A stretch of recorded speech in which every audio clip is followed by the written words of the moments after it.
Hello students, कक्षा 12 की biology की ऑनलाइन क्लास में आपका स्वागत है। तो बेटा श्वसन अपना क्लास 12 के अंदर कौन सा टॉपिक चल रहा है? श्वसन। और बेटा अब ये केवल 3 से 4 वीडियो में ख़त्म हो जाएगा, ठीक है? तो इसमें अपन आज हेक्सोस मोनोफॉस्फेट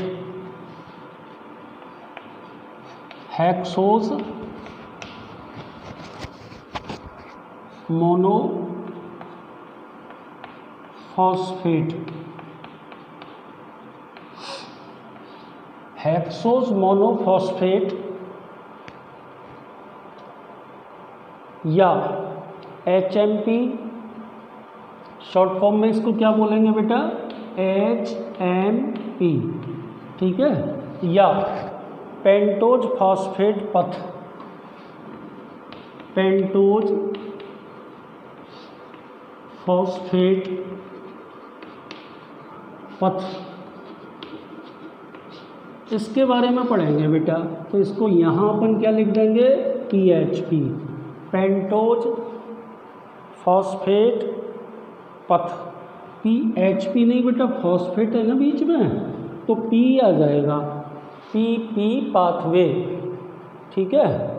तो क्या लिखेंगे इसमें अपन, सुन लीजिए। देखो, HMP पहला पॉइंट चल रहा है। HMP श्वसन क्रिया में ग्लाइकोलाइसिस का, श्वसन क्रिया में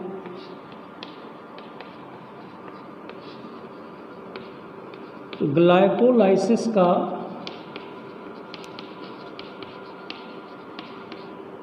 एक वैकल्पिक पथ है। क्या लिखा बेटा मैंने बोर्ड पे? HMP श्वसन क्रिया में ग्लाइकोलाइसिस का एक वैकल्पिक पथ है जिसमें कार्बोहाइड्रेट के ऑक्सीकरण से, जिसमें कार्बोहाइड्रेट के ऑक्सीकरण से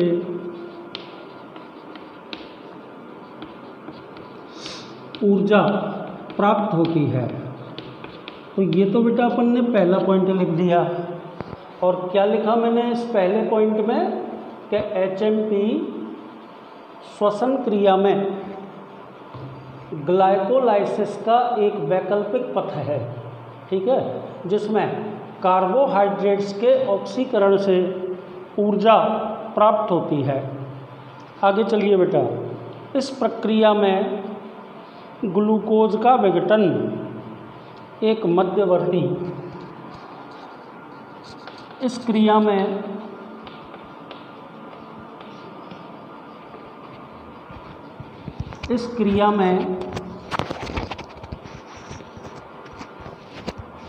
ग्लूकोज का विघटन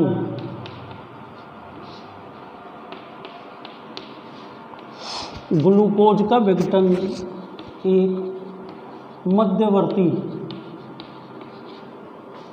5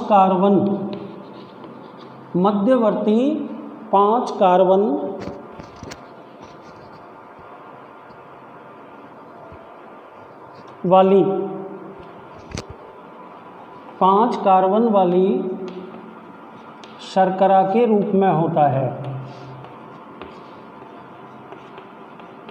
5 कार्बन परमाणु वाली शर्करा के रूप में होता है। अतः इसे पेंटोज फॉस्फेट पथ यानी कि PPP कहते हैं।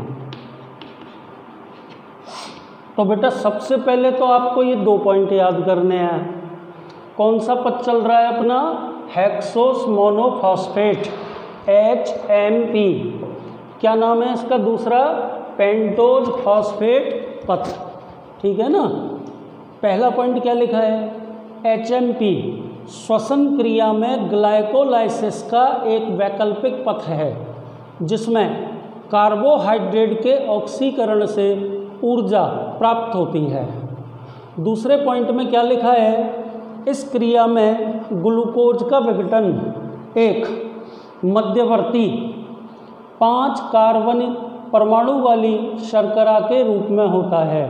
अतः इस पथ को या इसे PPP यानी कि पेंटोज फास्फेट पथ कहा जाता है।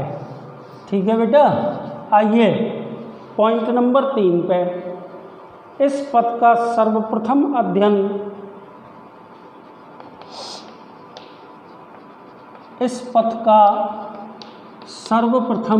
अध्ययन बारबर्ग व डिकिंस इस पथ का सर्वप्रथम अध्ययन बारबर्ग एवं डिकिंस ने किया तथा रैकर व उसके सहयोगियों ने तथा वैज्ञानिक का नाम रैकर व सहयोगियों ने रैकर एवं सहयोगियों ने इस पथ की विभिन्न अभिक्रियाओं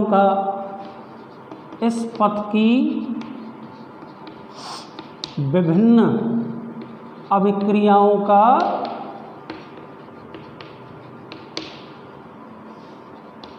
वर्णन किया। तो बेटा देखो, ये पॉइंट नंबर 3 हो गया जो वैज्ञानिकों के नाम से संबंधित है।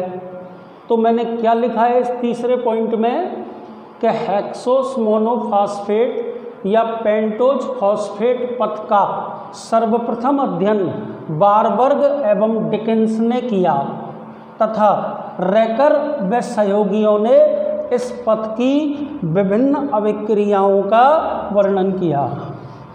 तो अभी तक अपन कुल कितने पॉइंट पढ़ चुके हैं बेटा इस पथ में? 3। अब आइए चौथे पॉइंट पे।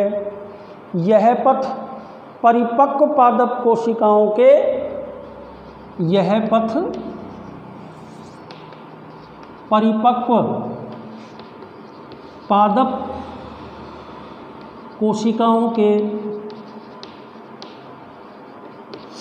परिपक्व पादप कोशिकाओं के कोशिका द्रव्य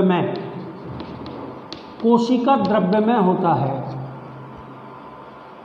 परिपक्व पादप कोशिकाओं के कोशिका द्रव्य में होता है। ठीक है ना। इस पथ को हेक्सोस मोनोफॉस्फेट संघ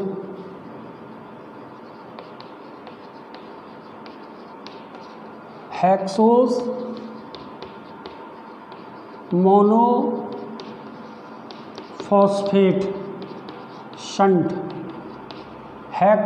मोनोफॉस्फेट शंट या फास्फोग्लूकोनेट पथ भी कहते हैं।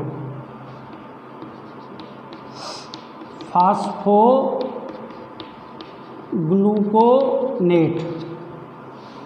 पथ भी कहते हैं। अब इस पथ में होता क्या है, तो इस पथ की विभिन्न रासायनिक अभिक्रियाओं को टू द पॉइंट्स अब अपन पढ़ने वाले हैं। ठीक है बेटा, तो शॉर्ट में लिख देता हूँ मैं कि अपना कौन सा पथ चल रहा है। यहाँ पे पथ कौन सा चल रहा है अपना? HMP hexose monophosphate shunt. तो पहला पॉइंट, ग्लूकोज अणु का फास्फोरिलीकरण। नंबर 1,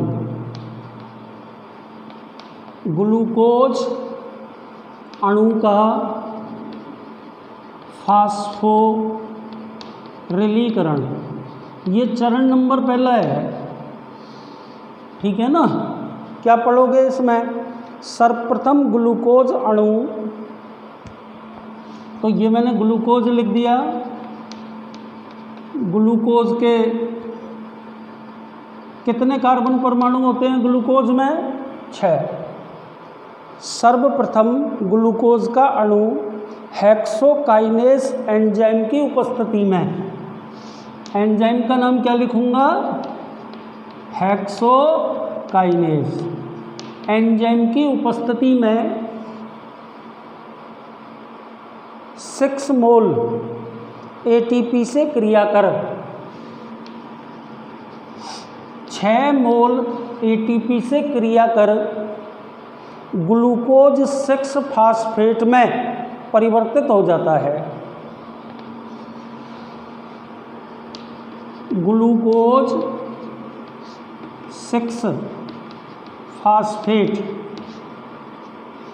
6 मोल प्लस 6 एडीपी। तो ये तो पॉइंट नंबर पहला हो गया। ठीक है बेटा,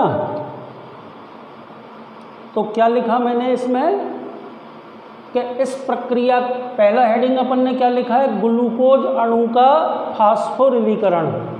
क्या लिखा है इसमें अपन ने कि ग्लूकोज का अणु हेक्सोकाइनेज एंजाइम की उपस्थिति में एटीपी से क्रिया करके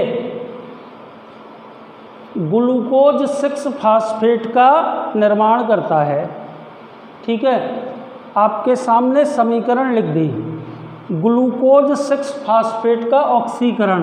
पॉइंट नंबर दूसरा,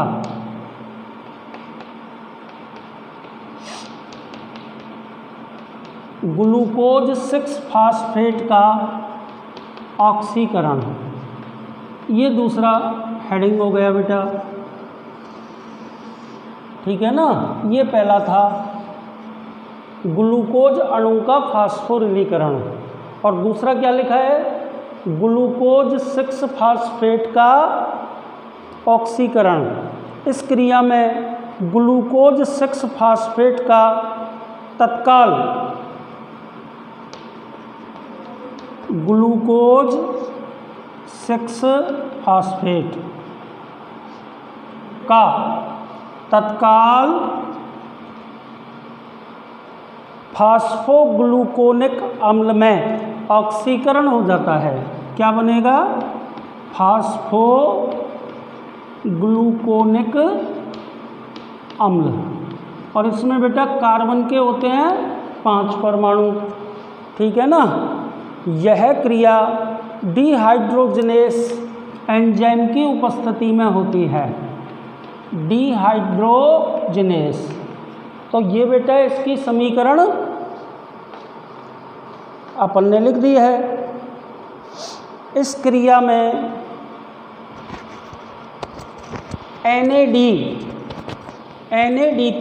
NADPH2 में बदल जाता है, प्लस NADP, ये किस में बदल जाएगा बेटा, NADPH2। अब अपन इस प्रक्रिया को संतुलित कर देते हैं। तो ग्लूकोज 6 फास्फेट के कितने मोल, नीचे लिख देता हूँ 6 मोल। ठीक है, NADP के कितने मोल, 6 मोल। और इस क्रिया के लिए बेटा 6 मोल जल के अणुओं की आवश्यकता होगी। और यहाँ पे भी फास्फोग्लूकोनिक अम्ल के कितने मोल बनेंगे, 6 मोल। और NADPH2 के भी कितने मोल बनेंगे, 6 मोल। तो ये आपके सामने समीकरण नंबर दूसरी हो गई। अब आते हैं अपन समीकरण नंबर 3 पे। तो समीकरण नंबर 3 को लिखने के लिए मुझे ऊपर वाली पहली समीकरण मिटानी पड़ेगी। तो अपन अब तीसरे हेडिंग पे आ गए, फास्फोग्लूकोनिक अम्ल का ऑक्सीकारी। Heading number 3, फास्फोग्लूकोनिक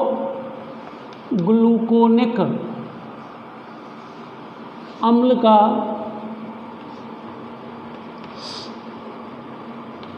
ऑक्सीकारी विकार्बोक्सिलीकरण।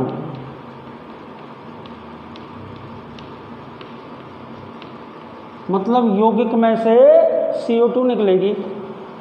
ठीक है ना, तो ये दूसरी इक्वेशन भी मैं ख़त्म कर रहा हूँ बेटा। 2 के 2 पॉइंट अपन ख़त्म कर चुके हैं। फास्फोग्लूकोनिक अम्ल,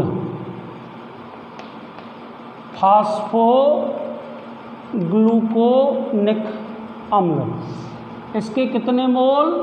6 मोल। अभी ऊपर पिछली रिएक्शन में बने ही थे, ठीक है ना। ये NADP के 6 मोल से क्रिया करते हैं। NADP के 6 मोल से क्रिया करते हैं, ठीक है। एंजाइम डिहाइड्रोजिनेस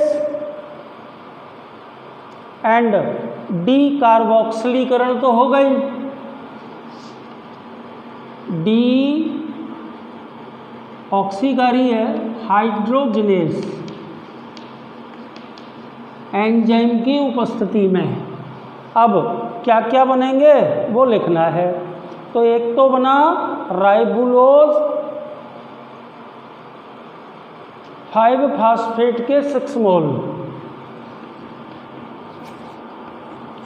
राइबुलोज 5-फास्फेट के 6 मोल, ठीक है ना। NADP NADPH2 में बदल जाएगा, NADPH2 में। इसके कितने मोल? 6 मोल। और बेटा यौगिक में से 6 मोल CO2 बाहर निकल जाएगी। तो ये समीकरण हो गई फास्फोग्लूकोनिक अम्ल का ऑक्सीकारी विकार्बोक्सिलीकरण। एक बार आप ध्यान से बोर्ड पे देखो, मैं समीकरण को बोल रहा हूँ। देखिए, इस चरण में फास्फोग्लूकोनिक अम्ल का डीकार्बोक्सिलेशन होता है, ठीक है। परिणाम स्वरूप एक CO2 का अणु मुक्त हो जाता है। आप देख सकते हैं बाद में CO2 निकल रही है, पर चूंकि आपने फास्फोग्लूकोनिक अम्ल के कितने मोल लिए थे? 6 मोल। तो CO2 के भी कितने मोल मुक्त होंगे? 6 मोल। आगे चलिए बेटा। तथा राइबुलोज 5-फास्फेट का निर्माण हो जाता है। राइबुलोज 5-फास्फेट के कितने मोल? 6 मोल। आगे चलिए। यह क्रिया कौन से एंजाइम की उपस्थिति में होती है? डिहाइड्रोजिनेस। इस क्रिया में NADP किस में कन्वर्ट हो जाएगा? NADPH2 में, ठीक है बेटा। अब अपन चरण नंबर 4 और अंतिम पे आ गए। राइबुलोज 5-फास्फेट से आगे लिख रहा हूं मैं, राइबुलोज 5-फास्फेट से अनेक मध्यवर्ती यौगिक बनते हैं।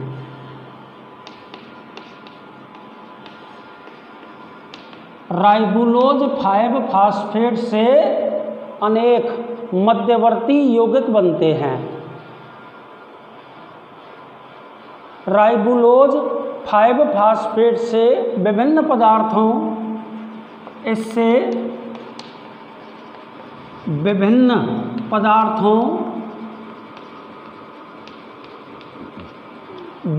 पदार्थों जैसे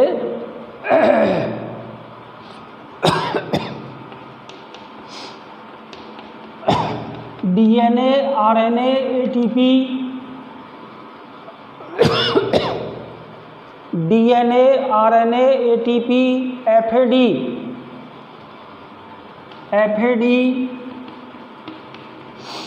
कोएंजाइम A आदि का निर्माण होता है। किससे बेटा? राइबुलोज 5-फास्फेट से। आपने लिखा है कि राइबुलोज 5-फास्फेट से अनेक मध्यवर्ती यौगिक बनते हैं। राइबुलोज 5-फास्फेट से अनेक पदार्थों जैसे DNA, RNA, ATP, FAD, coenzyme A आदि का निर्माण होता है। अब ध्यान से सुने, ये पूरी की पूरी प्रक्रिया अपन खत्म कर चुके। अब अपन को इसका सार लिखना है बेटा, ठीक है। तो वो मैं आपको बता रहा हूँ। देखिए, इस प्रक्रिया में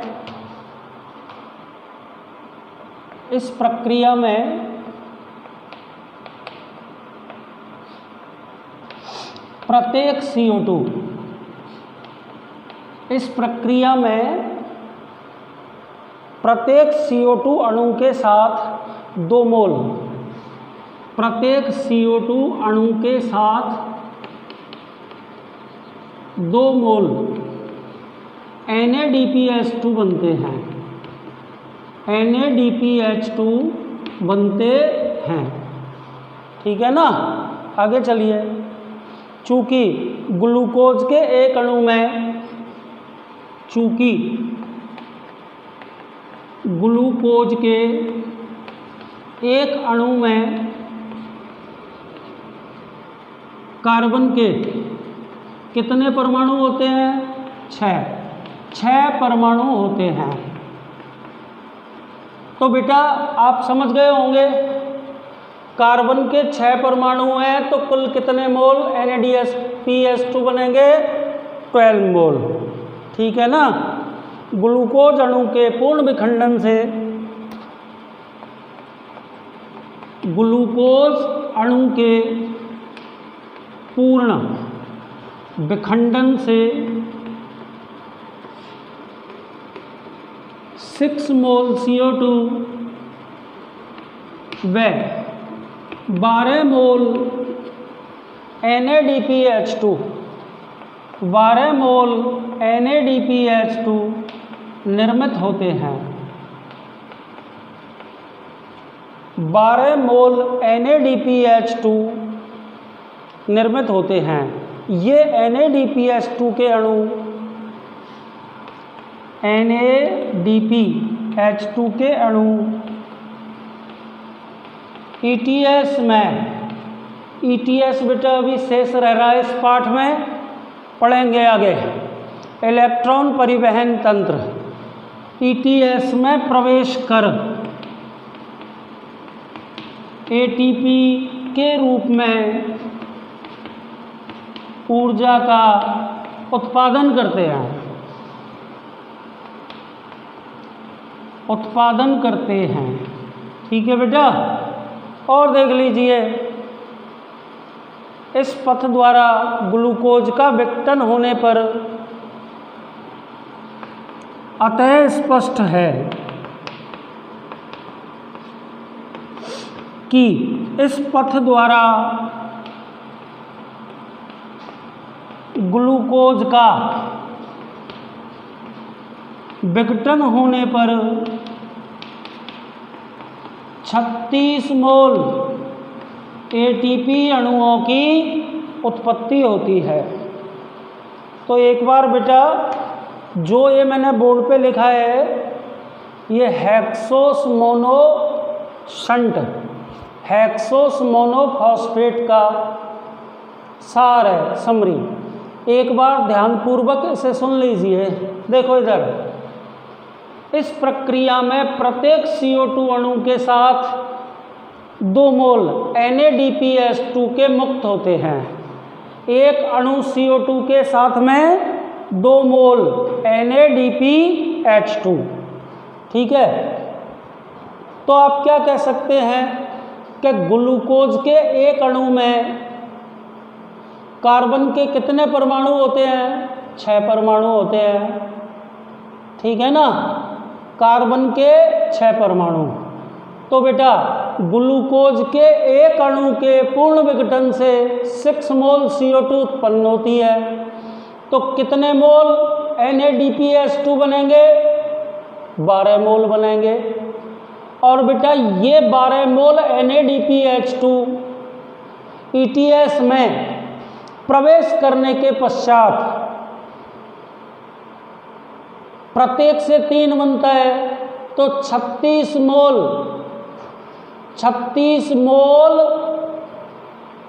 ATP का निर्माण करते हैं।